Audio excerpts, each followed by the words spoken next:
Good evening. I'd like to call the meeting to order. First thing was the acknowledging that we're on KFN territory and the adoption of the agenda. Move. All in favor? Okay, so we have three delegations. Tonight we're going to go with Russell Dyson and Chris LaRose from the Comox Valley Regional District. Then we're going to go with Audrey Craig and then Bob Brash from the Logging Association. So Russell Dyson, you have the floor, and like to keep it 10 minutes-ish, but I know you have a lot of information for us, so go ahead. Thank you very much, Mayor and Council, for receiving us tonight, and our best to your staff and members of residents of the town of Comox. Thank you for this delegation. We will try to make it brief, but we're also open to answer any of your questions. We have a presentation, a brief one, 6 slides, if I could call that up, and I'll just do a brief introduction and then hand it over to Chris LaRose, our Senior Manager of Water and Sewer, to tell you the basics. Do we have the presentation or are they screen sharing? Are you sharing your screen, Russell, or are you thinking we're going to do it? Chris LaRose could do that if that's what works best. Sure, go ahead, Chris.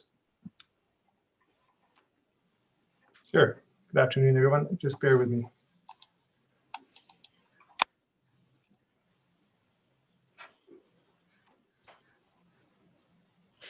In the meantime, I'll start with the introduction and just, we're here to talk about the Sewage Conveyance project. And I would like to acknowledge the 3 commission members from the town of Comox that are part of the decision process for the Comox Valley Regional District Sewer System.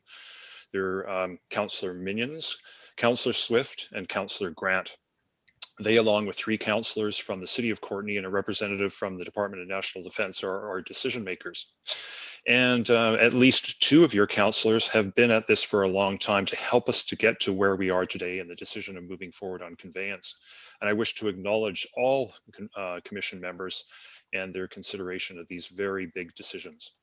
But we are at the point now where we are going to an alternative approval process to approve the borrowing of the monies required in order to install the new conveyance. It has implications, of course, to the town of Comox, and Chris is here to talk about those details today.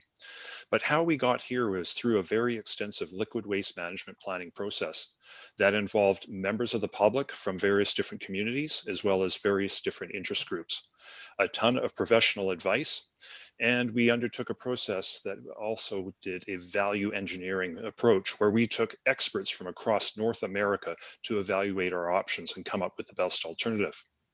Another important part of this process was to conduct a consultation with Comox First Nation. And as you will recall, we were able to enter into an agreement agreed to by the Sewage Commissioners and KFN, a community benefit agreement that saw a limitation in terms of the financial obligations of the Sewage Commission, but the 2 parties working together to empower Comox First Nation in terms of servicing their lands that may be part of treaty, and also acknowledging that the sewage conveyance will need to go through IR number 1. So we're here today to present what is a very important project, the replacement of the old conveyance system along the foreshore. Most importantly, replacing that part on the Willamar Bluff, but also upgrading our pump stations, both in the town of Comox and pump station number 1, the Courtenay pump station, to ensure that they are up to the highest available standards for us to ensure that we can weather the storms of the future and the needs of our communities in terms of their sewage production. I'll now hand it over to Chris to talk specifically about the conveyance through the town of Comox and what we're doing to work with you and support your staff in their analysis and consideration of how it will be coming through your town or your community. Great, thanks, Russell. And good evening, everyone. Thanks for your time today. I think it's been about 14 months since we last presented to council on the project, and a lot's changed. As some of which Russell's just touched on, and I'll get into some other details now. I'll keep it brief, so a brief update on the project, and then we'll be available for questions. So on February 23rd, the Sewage Commission approved the preferred conveyance solution. So this was the culmination of a 3-year liquid waste management plan, as Russell touched on, including extensive analysis and consultation. So with this process and decision behind us, things will now move quickly towards allowing us to decommission the vulnerable section of pipe along Willamar Bluffs, which is driving this process. And as Russell mentioned, this process and the outcome has been supported by the Comox First Nation, which is embedded in the community benefits agreement that was approved by the commission late last year. So this map shows the final solution for conveyance. As Russell mentioned, it includes upgrades to our major pump stations. So the Courtney pump station on the far left, and the Jane Place pump station in the center. So Courtney pump station, it's looking likely that we'll be replacing that station. It's just given where it's at in its age, and some seismic risks that have come to light through some of the analysis we've done over the last months. So likely a full rebuild of that station. But the Jane Place station is still in good shape. It's on solid ground, and it's constrained within the footprint, but we're confident through the work we've done to date that it can be upgraded rather than replaced, which is really good news. So going from the left, so for likely replacing Courtney pump station, a new cut and cover line along Comox Road through the Comox First Nations and up the Comox Hill to about roughly around the boundary of the KFN and the town. And then a new horizontal directionally drilled pipe from that location over to the St. Joe's Hospital site on the east side of that site, where we'll start cut and cover again through town streets, which I'll zoom in on the next slide. And then starting another longer horizontal directional drilled section from the intersection of Torrance and Lazo all the way to the plant. So the kind of the orange outlines are, we call them the possible swaths where the HDD could run under, and that's just given some uncertainty yet in terms of the exact alignment for those sections. Yes, what this slide does, so it just shows how we're breaking the project into pieces. So last year we undertook a procurement options analysis, and that concluded that the best way to deliver this project was as a single large design build project, similar to the way that we've been delivering the water treatment project, which has gone very smoothly to date. But through consultation with your staff early this year, we heard loud and clear that their preference was for delivery of the Comox section of the project via the more traditional design bid build process, which they felt would provide more opportunity for review and input during the design process. So a brief note on the distinction between the two. The key one is that the traditional method doesn't have any room for interaction between the designer and the builder. We hire a designer, we design it completely, we tender that design to hire a builder who builds it. Under a design build, we develop a performance specification, and then we use that to hire a team of a designer and a builder who work together to develop the design. The pieces that we were most keen to have that synergy between the designer and the builder was for the pump station upgrade. So that so we're happy with the outcome. So we reviewed carefully with our advisors and concluded that the benefit of keeping this project as a single design build was outweighed by the benefit of using a method that the town staff are comfortable with. So in April, the Sewage Commission approved an implementation strategy for the project, which shows highlighted in the light blue sections are the sections that will be delivered as a design build, and then the green section highlighting the town, the cut and cover through the town as being the design bid build. So here's the map zooming in on the alignment through the town. So so from left to right, so from the Rodello at the Rodello and Beaufort, which is roughly where that shorter HDD section will end, would be cut and cover along Beaufort all the way to Ellis, and then past Ellis along Beaufort all the way past the marina. You can see in yellow that short section that comes up Jane Place. So that would be a new connection from Jane Place up to Beaufort to tie into that new line. And then down Beaufort, continue along Beaufort up Stewart, and then all the way down Balmoral to Torrance, and then a little bit up Torrance likely to Lazo. It's quite similar to the one showed last February, except we've settled on Beaufort as the preferred route rather than Comox between Rodello and Ellis. So this route's definitely, less impact to the public.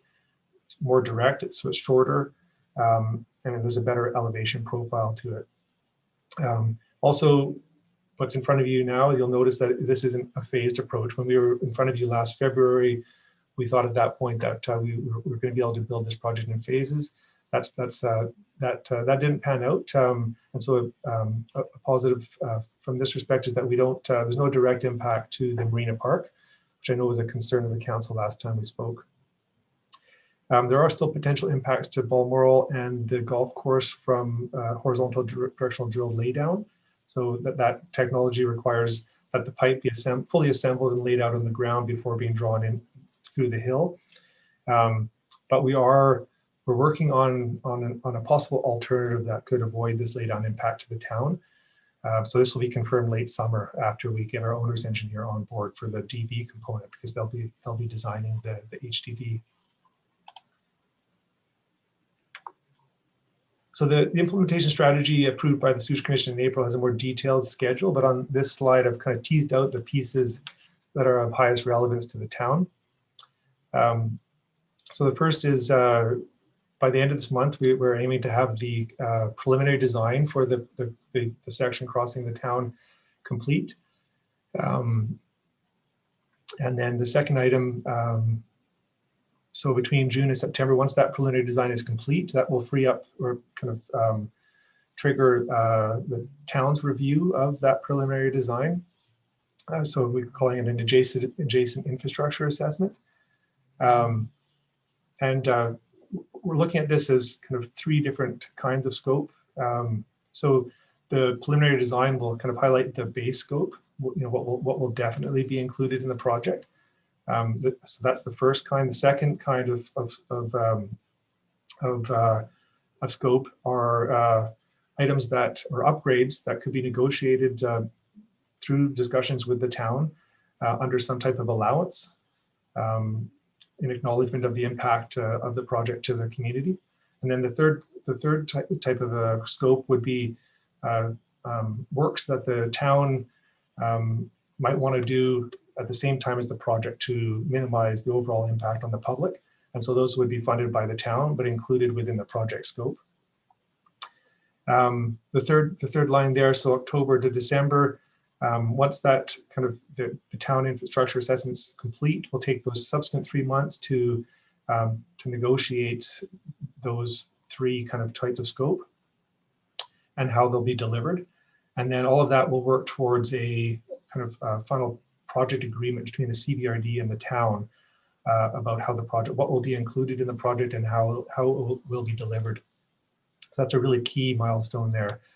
And so moving beyond that, between this October and next August, we'll be working with a detailed designer on the detailed design of that project.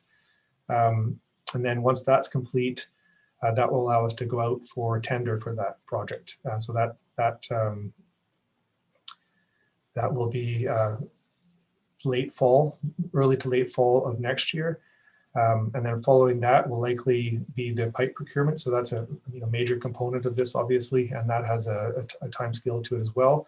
Construction is expected to start in early 23, say March, and go for just over a year, ending in early summer of 2024. So, further to that construction piece, so that's roughly a 14 or 15 month window, including 1.5 summers. So we know we've heard concerns from the town previously about impacts to residents and businesses, particularly during the busier times of year.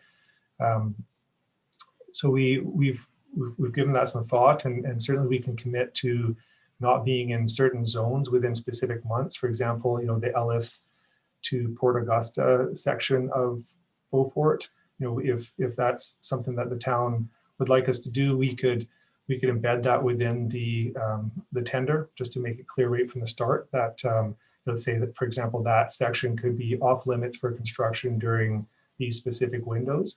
So we're definitely willing to work with staff on establishing those types of boundaries.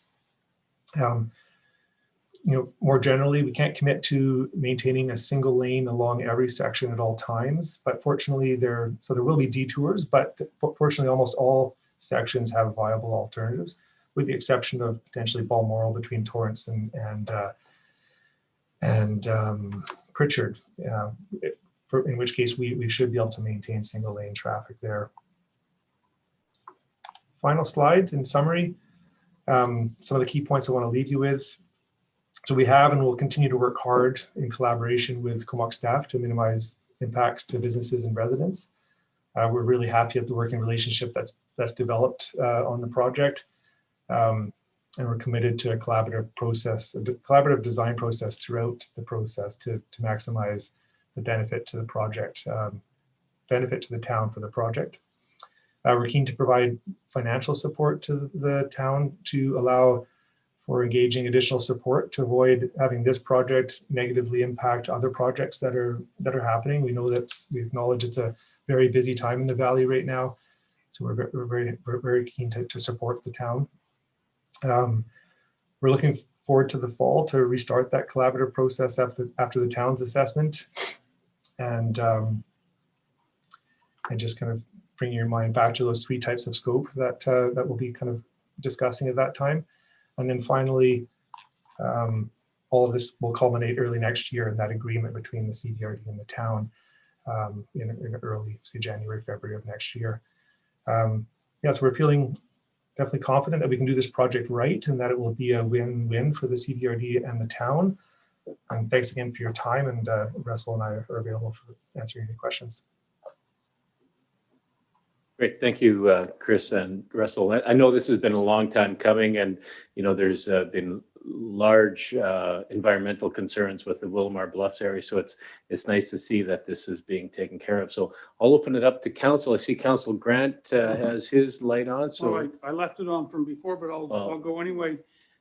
Chris, with the price of construction materials going through the roof in the last 6 months to a year, what are the chances of this coming in on budget?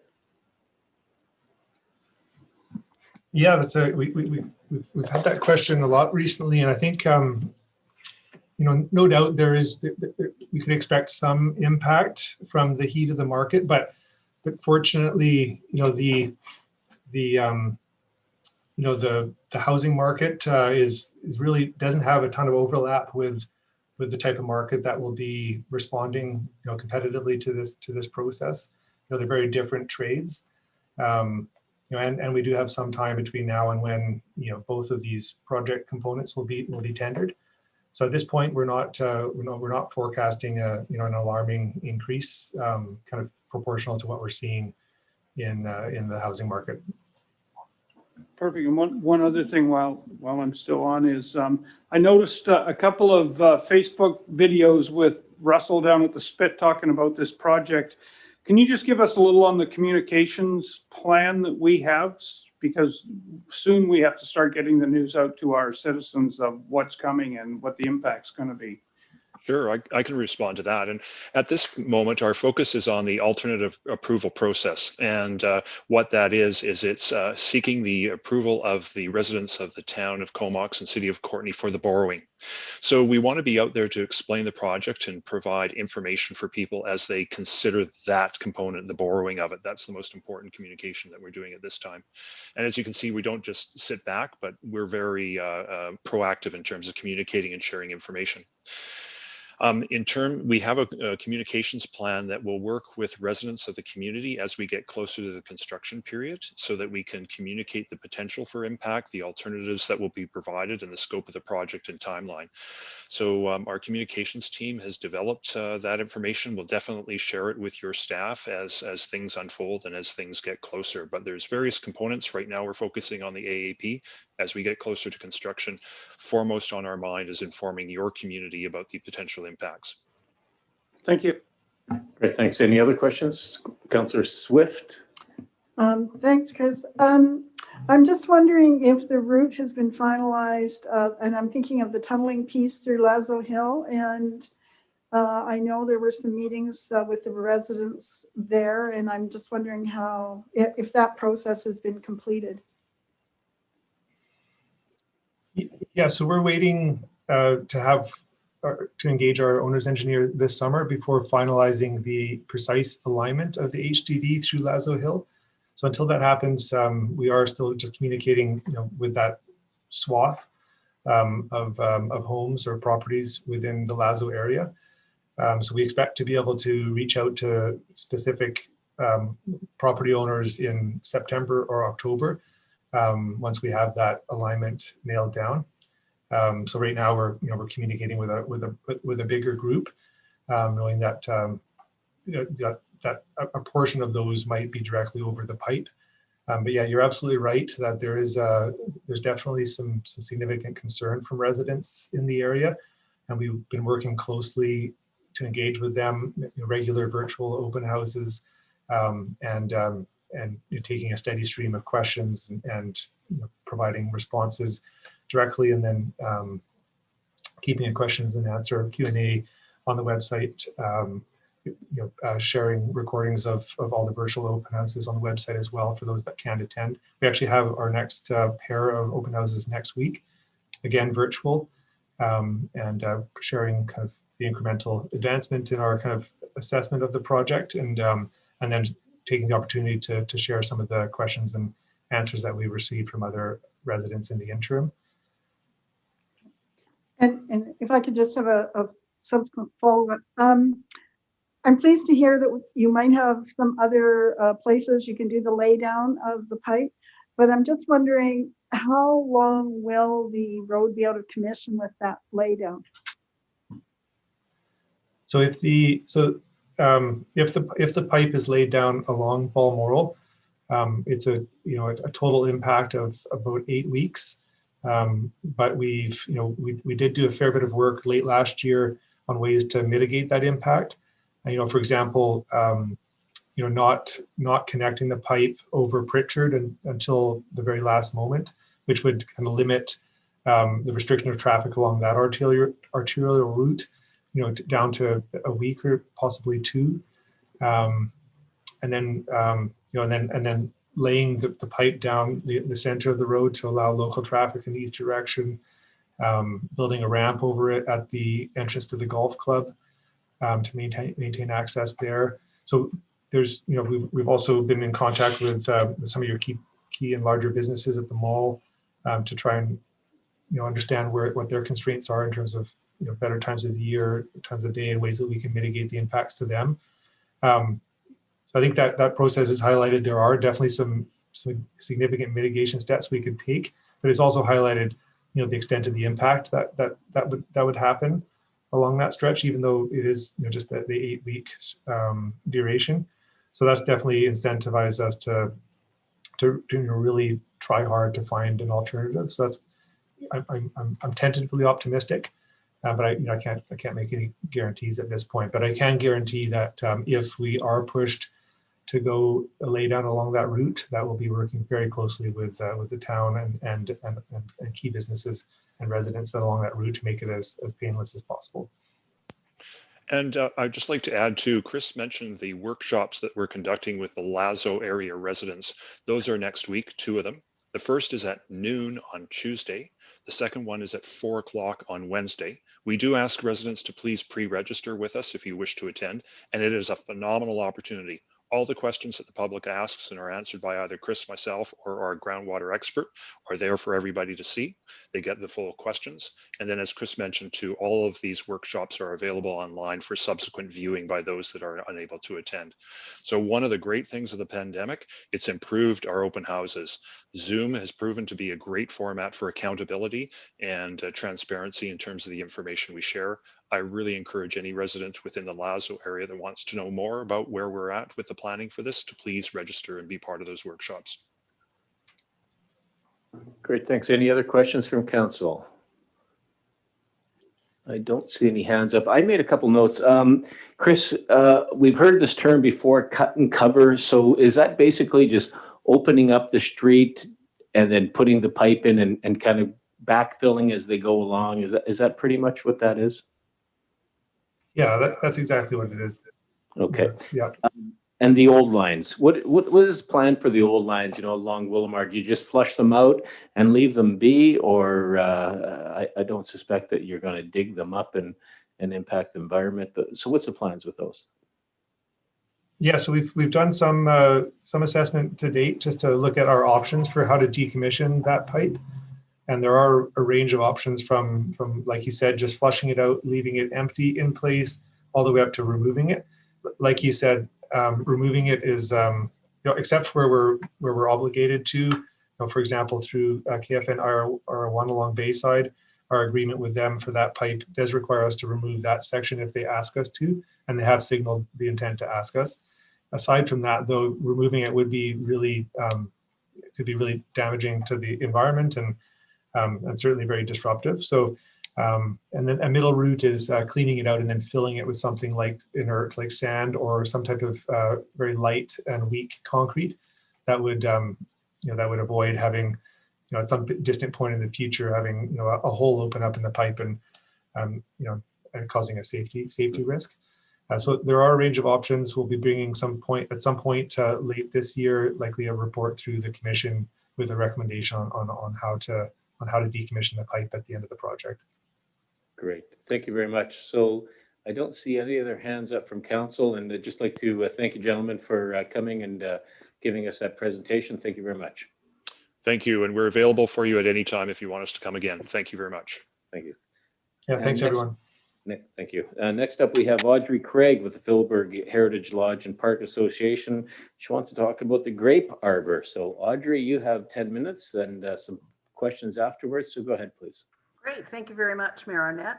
And thank you to Mayor and Council for the opportunity for us to speak to you today regarding the arbor replacement at Filbert Park.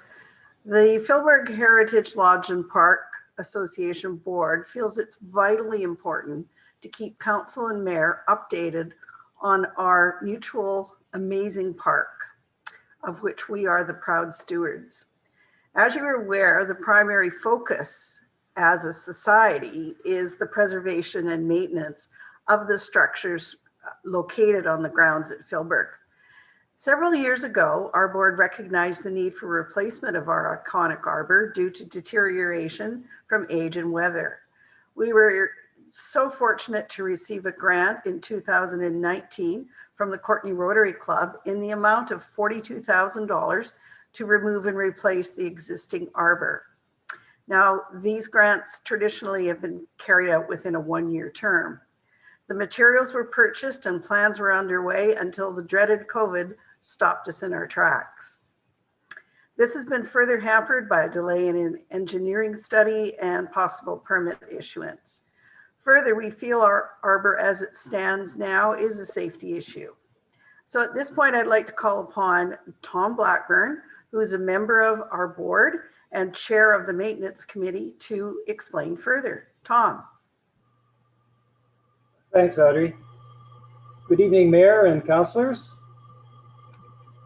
I'm just going to do a brief summary. Audrey's giving you kind of the overview about the arbor. It's part of our restoration program. We have a 5-year plan to restore some of the buildings throughout the park, and the arbor was one that jumped out because of its condition.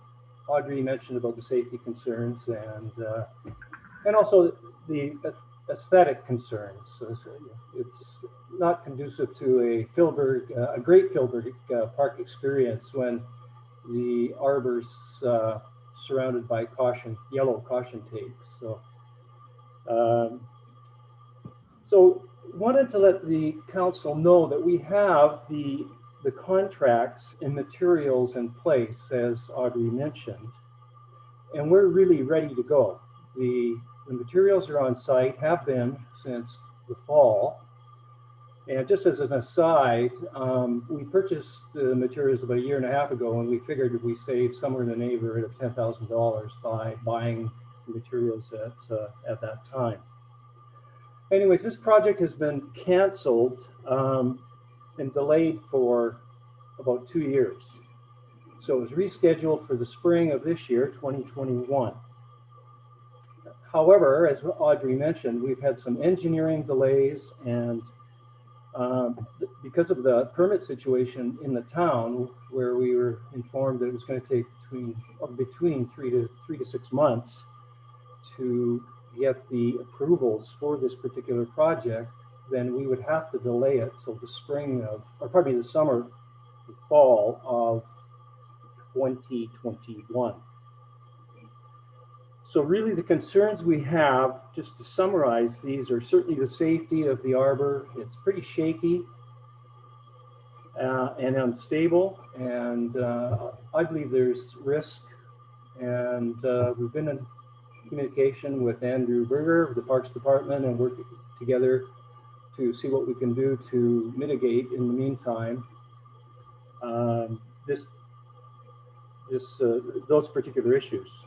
The aesthetics we mentioned before, and the last point would be the funding. We're concerned about the funding for this particular project, and we're hoping that Rotary will continue to have those funds available for us, but we're heading into sort of the third year and asking for their patience regarding this particular project. What we're asking the council to approve this project and to expedite the approval of permits so we can complete the project this spring.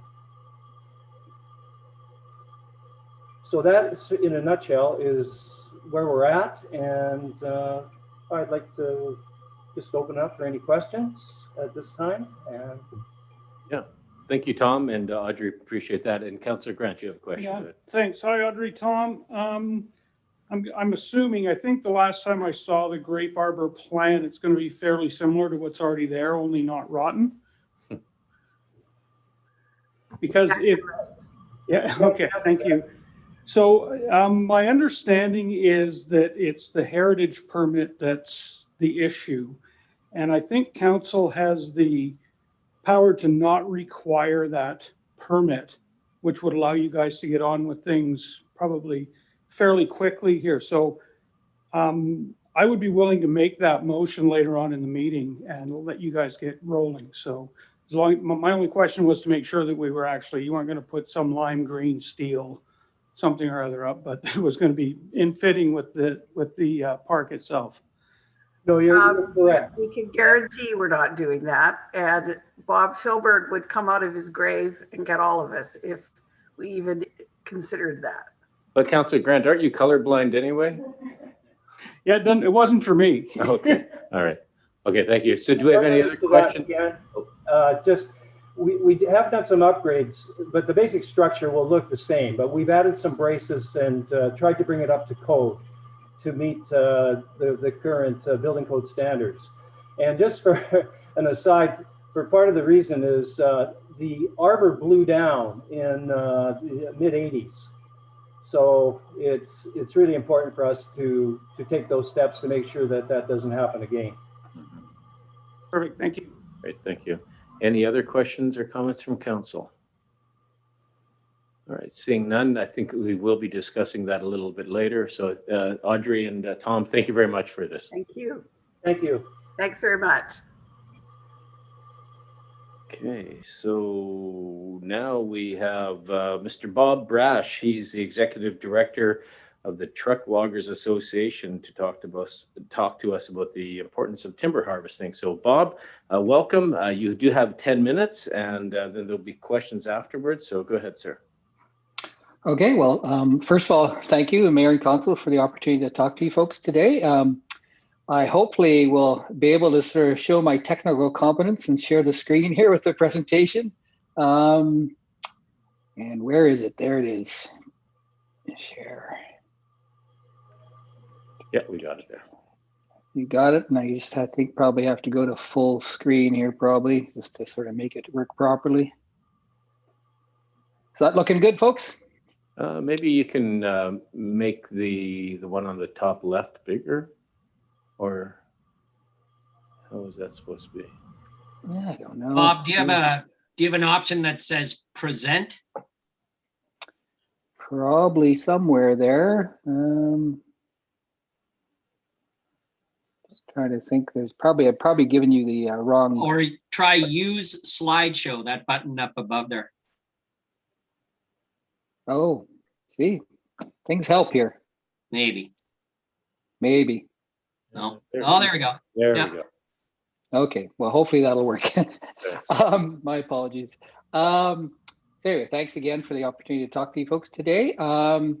I'll probably go through the beginning here pretty quickly, just because the last slides are the ones that are far more interesting to talk about. But the TLA been around for a long time, 78 years. We've got about 500 members across BC, including about 20 community members. 17 members are in the Comox, Courtenay and Cumberland area, representing about 320 workers in the forest sector. Of course, that's only some of the workers, just because some people don't belong to our association and others work for licensees.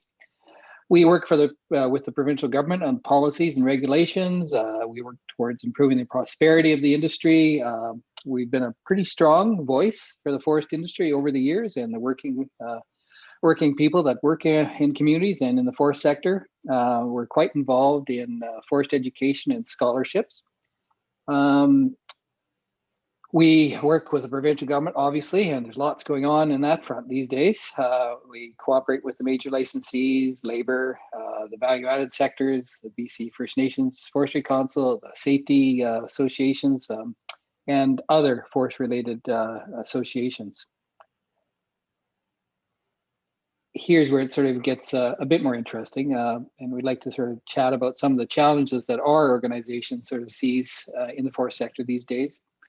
We have some concerns about the overall forest investment climate right now. Obviously, some of you, and I think you heard it in the earlier presentation, a concern about materials and the cost of materials. Lumber's at record highs.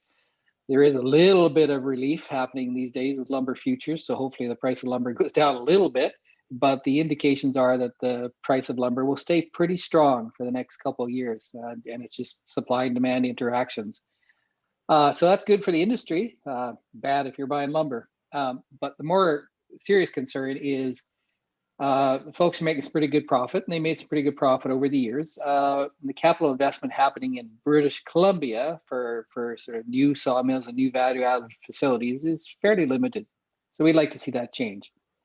We have a concern about the long-term certainty of the working forest, and I'll talk about old growth a bit in the next little while, but the working forest is comprised both of second growth and old growth areas. So basically, you know, if you can maintain the sort of the land base as much as possible, that'll support the industry moving forward. We're concerned about the cost structure within the industry, its complexity. We have to compete with our global competitors out there, and you know, I think studies have shown that BC is not the most competitive jurisdiction by far, even within Canada. There's always concern, and we all seen the headlines lately about the conflict in the woods and the escalating sort of war in the woods that some people have labeled it. We're concerned about consistent and reliable information about the forestry sector. And then lastly, and probably most important, is we have to sort of all get on board and create a grander vision and a collective vision for where the forest sector should go moving ahead. Some direct talk about the working forest and old growth. There's obviously a lot of data out there and a lot of opinions, and I can't, you know, don't have the time to get into that today. But really, there's a lack of constructive dialogue that's happening out there right now, and quite a polarized debate. And you have to ask the question, like, who is talking to who these days? And those talks have to start happening. Otherwise, it's going to continue in the polarized type fashion that it's happening. Harvesting, from our perspective, is not always a yes or no proposition in terms of harvesting old growth areas or any stand. We've been pretty adaptable as a logging community over the years and over the decades. And, you know, there's a call for sort of different ways of doing forestry. We're quite confident in our ability to do that in certain areas, especially the critical high value areas. The economic contributions from the forest sector remain very significant. You know, I think every logging truck that goes by contributes, I don't know, 15 to 25,000 in GDP contributions to the province. And of course, again, the broken record. We support change, but the right changes obviously we're a little biased on what those changes should be, but there should be a broader vision for BC's working forest moving ahead to sort of help in all the factors in terms of trying to move it ahead and get better investment. So the real purpose, I guess, to talk to you folks today is, there's opportunities for collaboration and cooperation. We've got lots of information about forest sector contributions, payrolls, employees. We can definitely assist in public education and information. We like to think our group is maybe a bit more objective than other groups. There's assistance and coordination of forest policy, review and development. Most importantly is advocacy.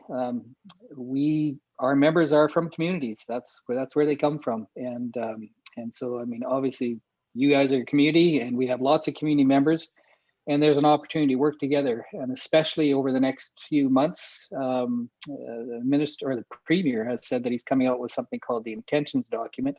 And that intentions document is probably going to talk about tenure reform of some sort. And we definitely support diversity of tenures, increased diversity of flow of logs and lumber. So we would love to sort of have the opportunity. Some of that will be dictated by the government, what they come out with and what the timelines are. But we would love to have the opportunity to work with you and other communities to sort of see where there's some common ground on pushing forest policy forward that we can all sort of live with and hopefully sort of lead towards increased prosperity in our industry. The last slide, I won't talk about too much, but we have lots of ways to get the word out. We have a quarterly truck logger magazine, lots of newsletters. We're very active on social media, and we have regular meetings with both the NDP and Liberal caucuses once COVID ends, anyway.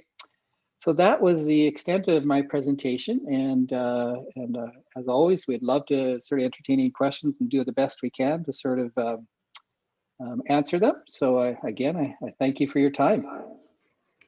Great. Thank you very much, Bob. Does council have any questions? Councillor McKenna. Thanks, Mayor. Thanks, Bob, for your presentation. Siri had the same question I had. Actually, that was pretty funny in the middle when she said, I don't understand. Can I ask, and I know the answer might be complex, but can I ask just from your perspective, like, why log old growth when you can log managed forests? Like, is there a profit end of it? I just don't understand why, and I'll be honest, I don't understand the complex industry of the forest, but it's just my question. Why would you log old growth when it's so contentious when you could log a managed forest? Yeah, where to start in the answer to that one? It's a large question, but I mean, I'll try to keep it brief. You've got a chunk of land out there that supports the forest industry currently, and that chunk of land is both old and second growth, and all those areas go into the calculation for how much can be harvested on an annual basis. So just by default, if you eliminate a bunch of area, then the annual harvest will go down just because you don't have as much land base supporting that sort of area for harvest. So that's sort of the direct impact on any AACs if you eliminate a bunch of old growth type areas. Having said that, there are issues about jobs, community dependencies, assisting in the transition to value added, because basically just the vast majority of any of the businesses in BC that are doing value added right now utilize the old growth component. So there's got to be a bit of a transition strategy for that. I mean, very few of them are slicing and dicing second growth, gluing it together and making products. The mass timber guys, you've heard of CLT panels a bit, but really that's a very minor proportion of the industry.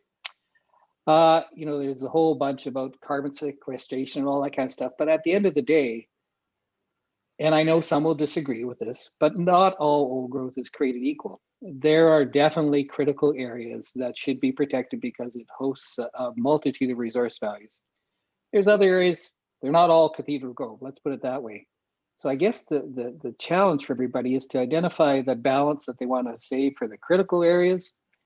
And frankly, also look at some of the sort of second growth areas, because there are harvesting techniques that you can use to take that second growth stand, accelerate the sort of old growth attributes that folks want in those critical areas. It's not going to happen overnight, but you can do those type of things to sort of accelerate that, and pick the areas that are really important. Because again, and this is an oversimplification, and I know people will sort of criticize me as soon as I say it, But, really, if we could start over again, I mean, the old timers started from the beach and mowed their way up up to the mountains, right? And the critical habitat, especially on the valley bottoms and some of the critical habitat for other birds and critters on the side hills, those were logged out. And if we could start all over again, life would be different if we knew if we know now or whatever. I'm missing that expression up, but you get what I mean. So probably a long answer, and I'm sorry if it is, and it's probably not complete, but that's the broad brushes.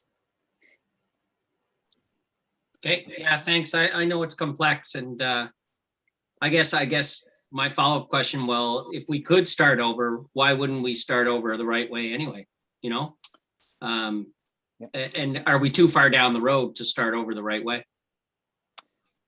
Well, I mean, as you sit today, and again, I'm being very objective saying this, you have an industry that's built up on this X size land base, and if you shrink it down to Y, then there will be job impacts. And again, not to throw figures at you folks, 40,000 jobs, 100,000 or more once you take indirect and direct jobs in the province, $12 billion in GDP contribution, $4 billion to taxes and at the federal, provincial, and municipal levels. So big impacts. And so if you make significant changes to the current structure without a transitionary type plan, I mean, and I'm not being dramatic, I mean, there will be thousands of jobs in the province that will be impacted. Kind of like fishermen in Newfoundland when the cod disappeared. Well, the problem, again, it's a matter of gradients. We grow trees quite well. And so there'll always be trees there. It'll just be whether or not the level of harvest will be reduced to what extent over what time period. Right. Thank you very much. Thank you. Councillor Munions, go ahead. Thank you for your presentation. I appreciate that information because it's such a divisive issue that a lot of people are talking about, and there's not very specific information to go and read from like the Truck Loggers Association or the forestry sector on if there's any kind of proposed solutions from your perspective, or if there's any documents or reports that say how the industry has kind of shifted or changed. So if someone kind of on the opposite end of the viewpoint spectrum was trying to learn kind of Truck Loggers Association viewpoint, where would you recommend getting that type of information as far as how your industry has pivoted, or when they talk about, carbon sequestering, kind of what, if there's some kind of middle ground or solution or changes that have been happening?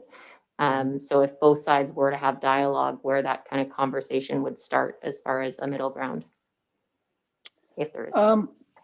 So I think we've got some strategic documents out there on our website that talk about strategic plans and all that. But really, if I'm being honest, it doesn't totally address where we think we should head as an industry and stuff like that. We definitely have some ideas. We've actually asked the minister on a couple of occasions, us and some other associations working together, to actively engage with them. I think what's happening right now is they're kind of holding everybody off until they sort of do this intentions document. So I think everybody's waiting anxiously to sort of see what's going to come out of that. And at that time, and again, I'm not trying to be evasive, at that time, I mean, that's when I think we'd want to sort of do a much stronger job of presenting where we sort of think things should go. And, there is not, a black and white solution to this. There's going to be a lot of gray area in any solution that we come up with. And I think, our membership is absolutely committed to sort of trying to sort of change to the changing expectations that the public has, because obviously they have changed over the decades and will continue to change.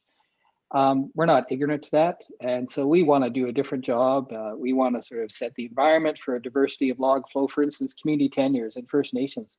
We totally support increasing the allocation that goes to communities and First Nations for lots of reasons, but also the fact that will help, with everybody's social license in this business, which has to be improved over the foreseeable future.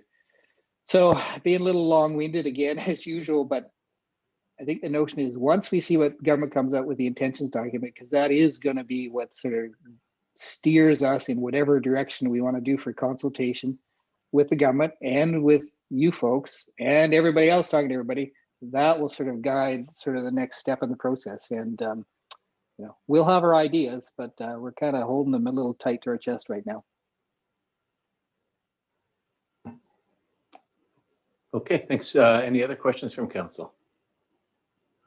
So Bob, question for you. So logging renewable resource, you go in, there's a section, there's fir, there's cedar, you go in, you log it. Okay, so then the tree planters come along, they plant the saplings in there. How long does it take to that area is logged again? It varies because you have very good growing sites. And again, it's an oversimplification, but valley bottoms grow trees faster than mountaintops. So in your area, Vancouver Island, I've worked there, you know, many years. Probably the best growing sites, you probably can be 30 some odd years. Probably on average 60 some odd years. And then on the poorer sites, you're probably, you know, 100 years, 120 years. And that's for second growth characteristics, not old growth characteristics. Okay, good. Just always wondered that. Thank you. So do we have any other further questions from council? Seeing none. Thank you, Bob, very much for your presentation. We do appreciate it. Thank you. And hopefully we can chat in the future. Thank you again. Yeah, doors always open. Thank you. Thank you. All right. So we'll move on. The adoption of the minutes, regular council meeting minutes from Wednesday, 5th of May for adoption. Move. Any questions? All in favor? Okay, thank you. And the special council meeting minutes from Wednesday, May the 12th for approval. Move. Questions? All in favor? Thank you. So the council committee meeting minutes and reports from the Strategic Planning Committee for Wednesday, May 12th for receipt. Move receipt. Any questions, comments? All in favor? Thank you. Public hearing meeting minutes from May the 5th for adoption. Move. Questions? All in favor? Carried. Thank you. So we'll move down to the consent agenda that we have a motion for all of the items and a mover and seconder and then Move. Okay, and any questions on those? Do we want to bring any items out of that? Councillor Minions. Can I pull out number 3? Number 3, Steve Hill. right? Okay, and a seconder for that. All right, so for discussion, go ahead. Yeah, I just wanted to follow up. I think that's the second letter that resident has sent in the last couple of weeks. And I'm just wondering, I know we did a piece to the Comox Valley Record as far as explanation, but have we sent that gentleman a response to kind of clarify his second letter continues kind of on assumptions from that he hasn't received our clarification? Yeah, Shelley, you can correct me if I'm wrong in this specific instance, but anybody who's written in about this issue has received a response back explaining what the program was.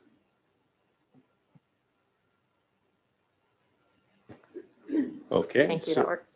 All right, and then any other items from that to pull out? Councillor Swift. Thank you. I'm just wondering about item number 5. Number 5, that's the Highland Secondary regarding tree planting. Yes, I was actually reading that yesterday. So CAO. They have made the decision to plant those trees on school district property. Okay. It's an easy one. Do we have any other we want to pull up for discussion? Councillor Minions. Just really quickly on number 4 on the marine safety kind of drawing that the gentleman sent in. Is that something that staff would be responding to? And I'm not saying how they would respond to, just based on the amount of attention that he gave to detail there about a personalized response on what staff might look at. Yeah, so Andrew's been in contact with him already and let him know that we are looking at something like that in our design. So this year we're doing a lot of design work down at the marina, including this issue, and we anticipate being able to implement some solutions next year. I'm not saying that that's the solution we're going to be going with, but we are looking at similar type solutions, and something will be implemented next year. And to follow up with that, so the little crosswalk area, are they thinking this year or next year for that? The painted area next year. Yep. Okay, thank you. Any other questions? Councillor McKenna? So this might be just a point of clarity. I know that we've received letters on lighting in town, but they're not on this consent agenda. Do we have to wait 2 weeks to pull those out, or can we initiate a discussion about that lighting tonight? I would say generally we should wait till they come to us, but I know we've been receiving a handful of them. How would staff like to proceed with that? It's up to council. Shelley's not here, so I can answer any questions that come the best I can, but whether or not you want to add this to the agenda as a discussion topic would be up to you. Yeah.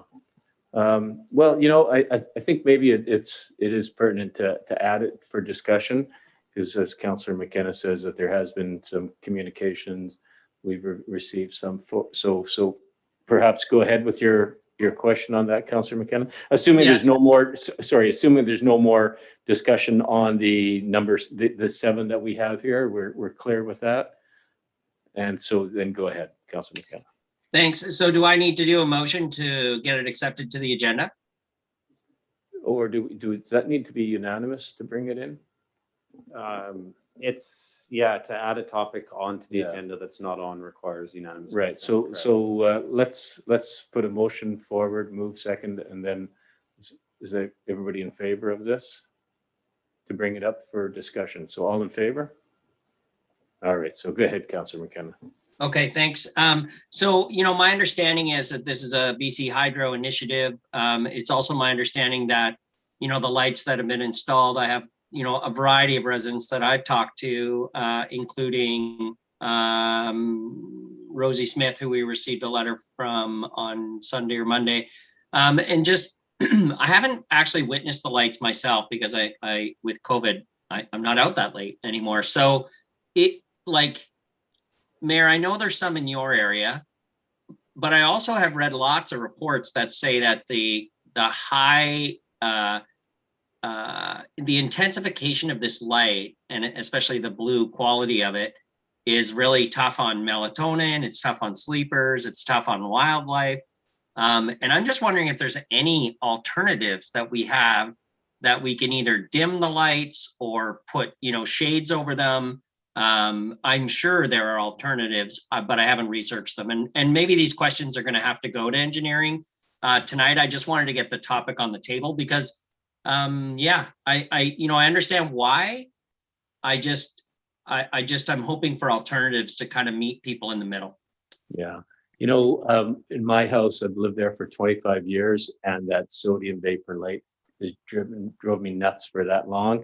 And then they replaced it with this LED, and it's great. You know, it does a good job for me. Now I'm hearing, you know, the other concerns as well. Maybe it's just the way my house is located. But for the CAO, do we want to get too much into the technicalities of this, or wait till our Director of Operations is around? So yeah, we can wait for Shelley to come in to have a bit more of a fulsome discussion. And, you know, to get into a really fulsome discussion, we're going to have to bring BC Hydro in. Now, these changes have been made across the province, so there is no going back to the old type of lights. It's mandated by the federal government. All of these lights need to be out of use by, I believe it's 2025. So it would be illegal to not be moving to these LED lights or some other solution at that point. Now, BC Hydro has made these installations in many, many communities across the province, and these type of issues are very normal. So what BC Hydro recommends is, after they've been installed, wait a little bit, let everybody kind of get used to them. And there may be some people who it really doesn't work for, and you can take a look at some solutions. But BC Hydro doesn't want shielding put up on their streetlights. They don't want blocks put up on their streetlights. So there's not a ton of other options. So what they have offered is they can come to talk to council, and so we could look at getting them into one of your next meeting to come as a delegation, and we could have more in-depth discussions on what actually can be done. Mm-hmm. But one thing that hasn't been found to be very effective is actually moving to the dimmer lights. It doesn't create enough of a difference for the light shining into people's homes that they're satisfied when they move to that dimmer lighting. And we actually we didn't go with the brightest option. We went with one of the dimmer options available already.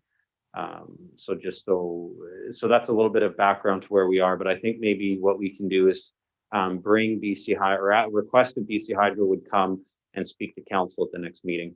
Yeah, I think that would be good.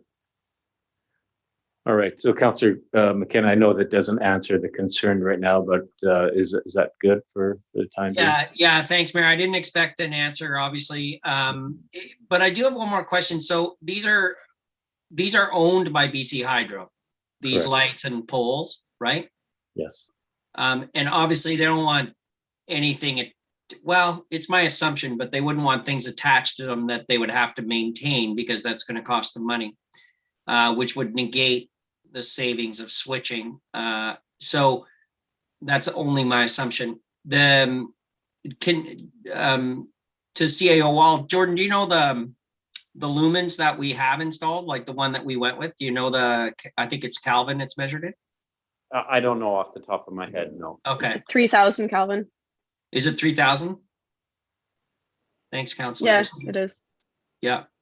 I just know in my past life, we switched over from incandescent to compact fluorescent, and compact fluorescent had daylight bulbs as an option, which these LEDs really kind of shoot this daylight.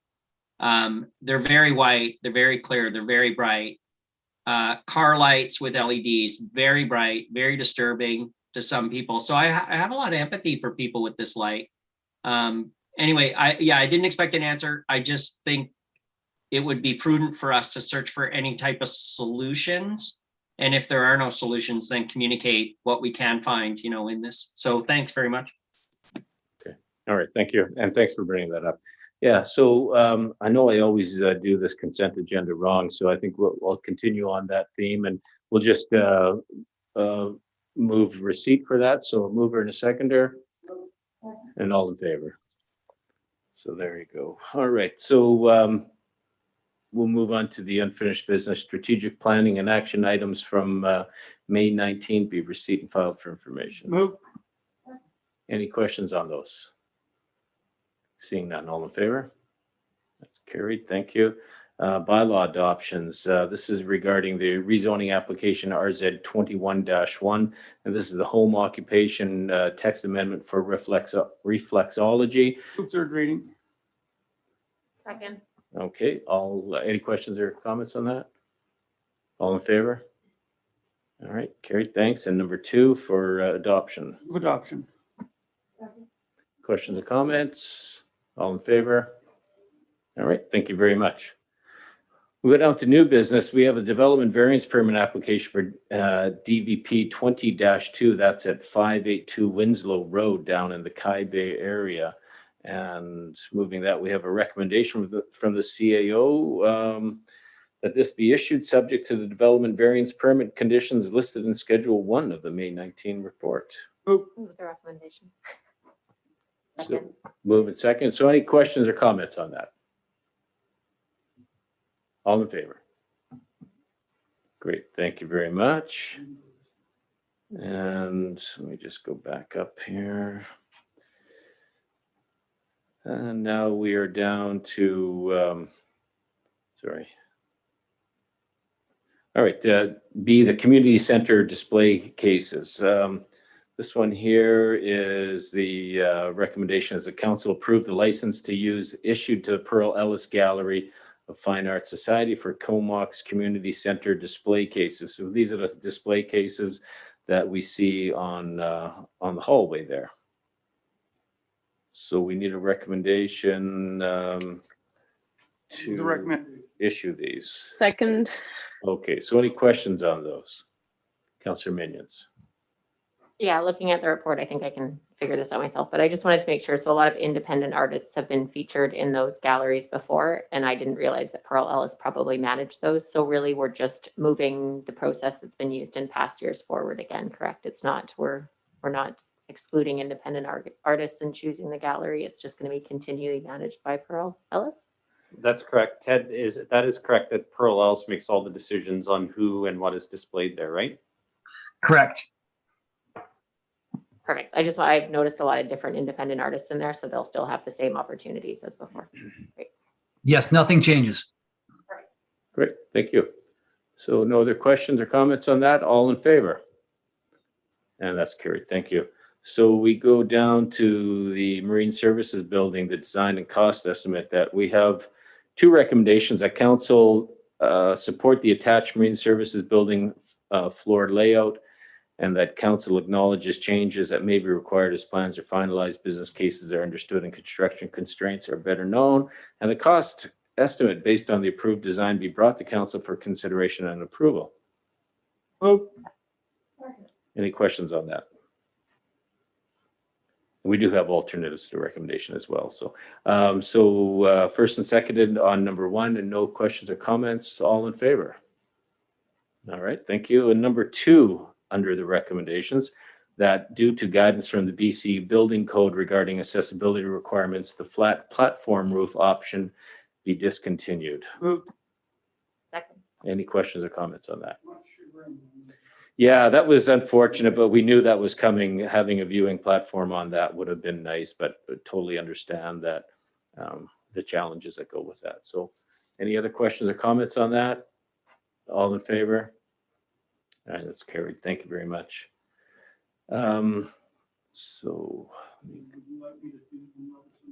Yes, if you could go to that now. If you notice a motion from Councillor Grant regarding Okay, so maybe I would just get Jordan to explain the process here. I believe that if we have a motion and we want to actually deal with it tonight, it takes unanimous Correct. decision. Am I correct? That's correct. Okay, Yeah. so do you want me to make the motion now, or do you want to? Yep. Okay, So you'll make the motion, council will vote on whether or not to bring that motion into this agenda, and then you'll have a vote with a simple majority on whether or not to pass it. okay. So the motion would be that due to the fact that the grape arbor will not affect the heritage quality of Filbert Park, I would move that no heritage permit be required for the replacement of the grape arbor in Filbert Park. I'll second that. So for discussion, Councillor McKenna and then McGowan. Yeah, so super in favor of this motion, but is there any implications to to anything else on this? Like it sounds so simple that I just feel like it is simple. Is it as simple as it sounds? I believe Yeah, it is. so sorry, with the council's heritage bylaw, they're required to get a heritage permit, and the process for that right now is going to be fairly lengthy. Council has the ability within the bylaw to determine that the work being done does not affect its heritage value. And so if council makes that determination, they do not need to come in and get a heritage permit.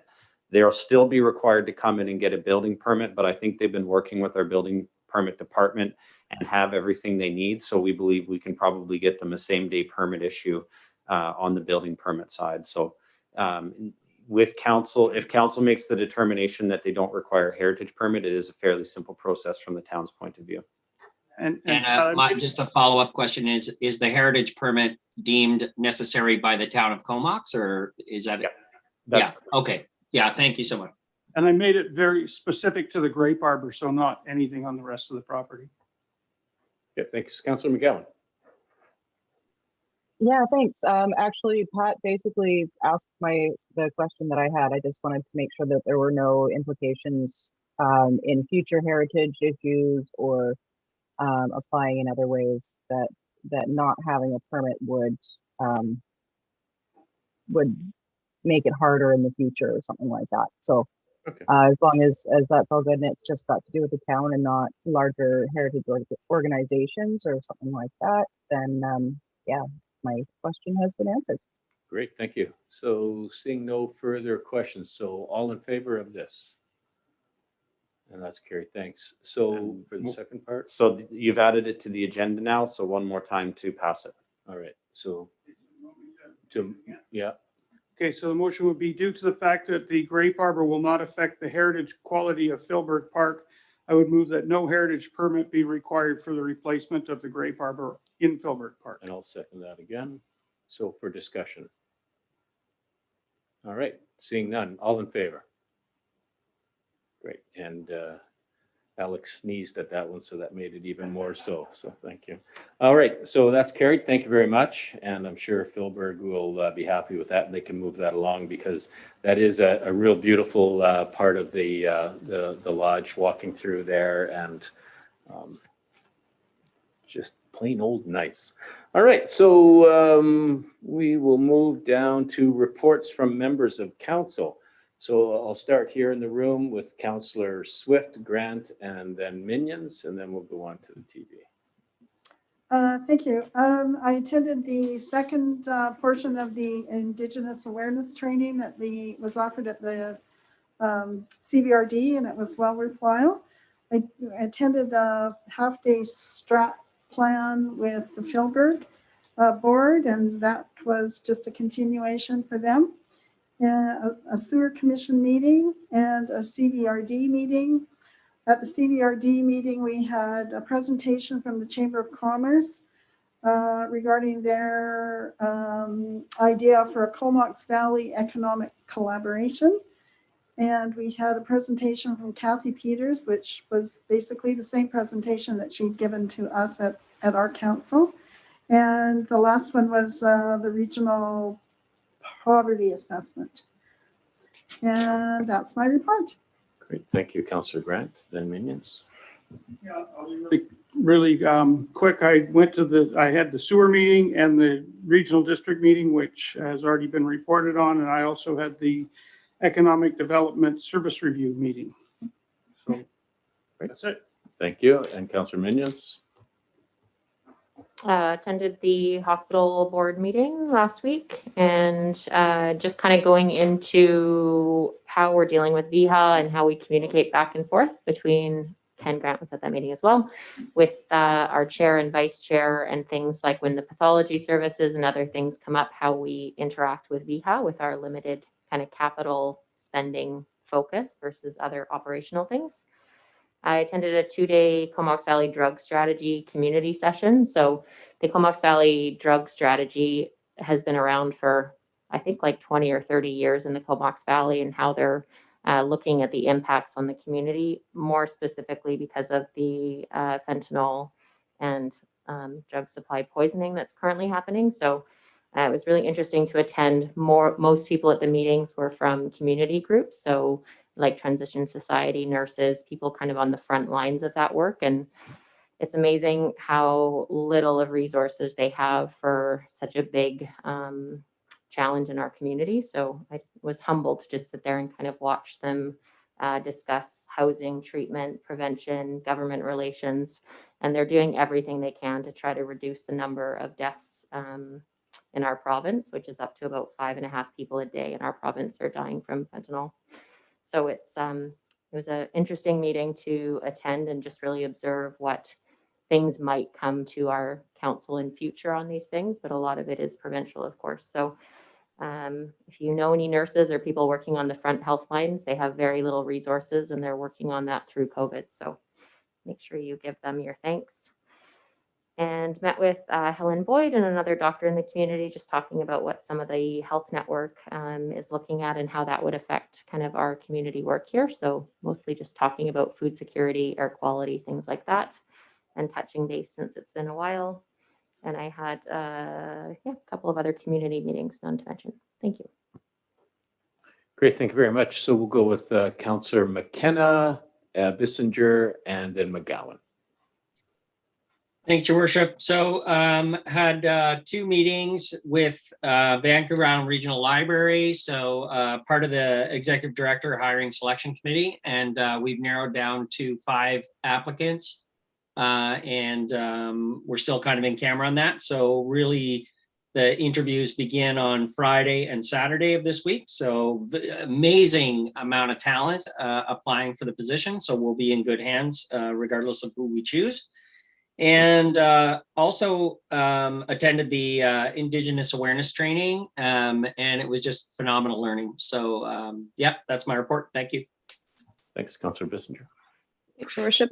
Attended the Sewage Commission meeting and then also the Solid Waste Board meeting. One of the things that came out of that meeting is the creation of the Ocean Legacy Foundation service that will basically be at our waste management facility in order to collect or to receive plastics that were collected on the beach, for example, during like cleanups that Rotary does and other groups, and properly sort it and recycle it that way. So that was pretty cool.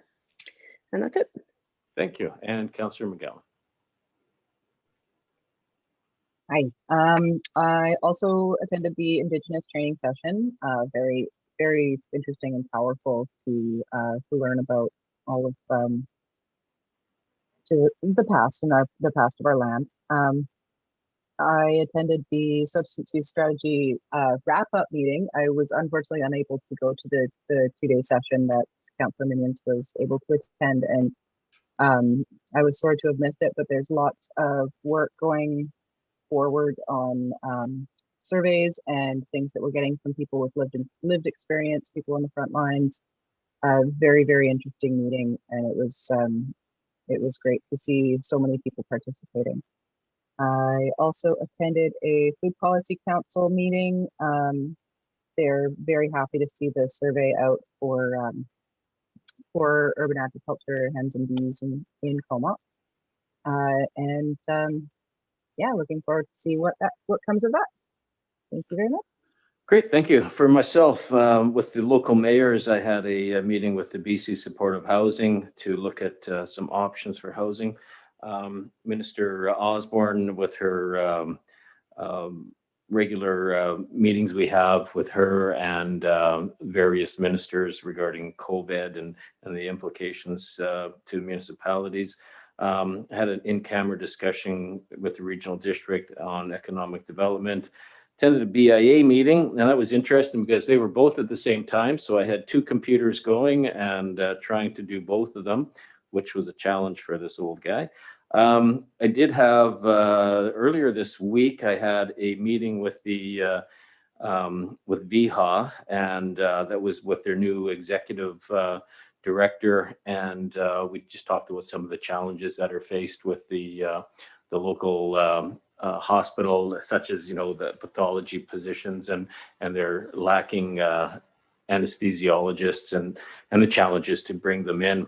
One of the things that I've been bringing up to whether it was them or whether it was Providence is employee housing. You know, we hear a lot about housing, and we need to bring these professionals in, and even at that level, they're having a challenge getting housing. So this awareness is trying to get that out there.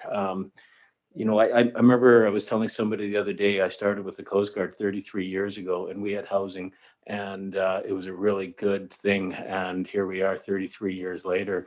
They gave it all up, and we need to get that back to make it worthwhile for some professionals to stay in our community. I did pop down to Point Homes and had a discussion with the RCMP, who was doing enforcement down there, and the constable was Constable Waddell, very nice man. I made sure I stayed 30 kilometers or less as I drove by him, and he has been doing some enforcement in the area, and he says by most of the cars going by, they are staying within the speed limit. Now, you know, we just need to make sure that this happens in later hours, because this was around 5 o'clock or so.